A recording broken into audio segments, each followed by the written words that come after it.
Jolupe County ma Homa Bay ojiwo sirkan county no mondo kete tim moko kuom singo mane gichiwo ne jolupo e dho wedhe ma county no kaka yor medo bero sekta mar lupo. Tend dho wedhe e county no wacho ni yore mag ler pok obedo makare e thoth dho wedhe mantiere county no, kaluwore gi nok mag chope, nok mag banda magikane rech, ka bende giywago rach mag apeyni madonjo e dho wedhe e kinde chenro mamoko ma bende geto bero ngimagi. Jalup gavana Mowal Dennis Onyango osingo ne jolupo ni sirkan county oseketo chenro makare mar neno ni gibero ngima jolupo e dho wedhe makono.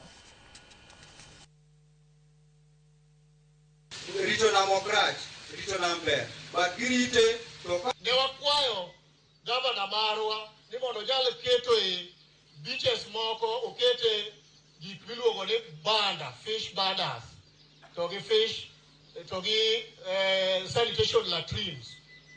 Adwa ni mondo awachi ni sama wawuoye a number of our beaches ose benefit kendo bandas gi oserumo.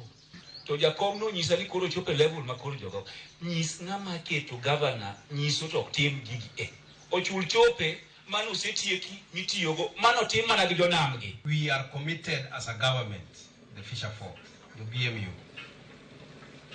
Wadwa ni each banda, each beach obedi gi banda ni. Each beach obedi gi chope. Kaka wamedo dhi mbele. Ageo ni sani ungi patrol boats achigni adek ang'wen. But awuoyo gi waziri mar blue economy Saraka.